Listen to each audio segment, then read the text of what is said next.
Bonjour à chacun, bonjour à tous et bienvenue à la revue de presse. Assemblée nationale, 2 députés démissionnent de la commission des lois. Nouvelle Tribune rapporte l'information, ce que le matinal qualifie de tsunami à l'Assemblée nationale, tout en précisant les démissionnaires.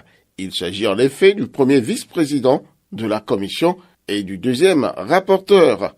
Orden Aladati, président de cette commission, vient donc d'être lâché par 2 de ses lieutenants, ce qui suscite des craintes chez le numéro 1 de l'Assemblée nationale, Louis Béounou-Vlavonou. Un Louis Béounou-Vlavonou particulièrement heureux puisqu'il vient d'être distingué grand officier de l'ordre de la Pléiade en raison de son engagement à défendre les idéaux de la francophonie.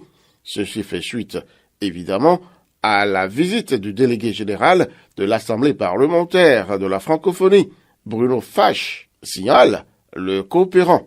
L'affiche du jour dira que ce dernier a été séduit par le dynamisme du Bénin. Il y a désormais au Bénin un nouveau mécanisme de financement pour les projets culturels. Et c'est Jean-Michel Abimbola, ministre de tutelle, qui l'a dévoilé au public à travers l'installation jeudi dernier du projet ADAC pour des initiatives culturelles et artistiques. C'est donc reparti, chers artistes, pour des créations artistiques d'enfer. Mais qui veut brouter Oswald Omeki, ministre actuel des Sports, et lui créer inutilement des problèmes? S'interroge le journal Le Devoir.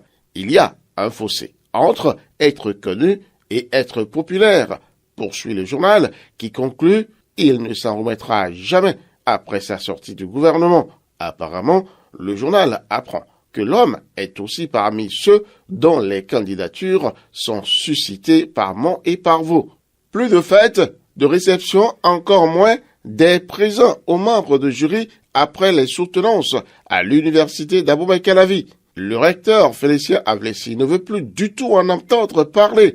Il vient de l'interdire. Enfin, un ouf de soulagement aux parents. Plus de bouteilles de vin, plus d'enveloppes, encore moins des cadeaux tontons. Faisons à présent un clin d'œil à l'environnement. L'Association des journalistes du Bénin sur les catastrophes naturelles renaît de ses cendres. Une assemblée générale s'est d'ailleurs tenue le week-end écoulé et Patrice Soglo a été plébiscité président de l'AJBCN.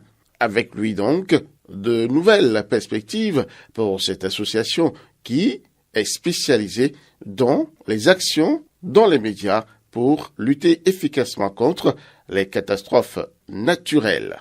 Finissons cette revue de presse par une bonne nouvelle que nous rapporte Nouvelle Génération. L'équipe de Sainte-Rita représentant le Bénin à la Coupe du Monde scolaire Maroc 2023 s'est envolée hier. Courage aux garçons qui doivent revenir au bercail avec la coupe. Le Bénin peut y rêver aussi. Peggy Ludovic Dagba, rendez-vous dimanche prochain.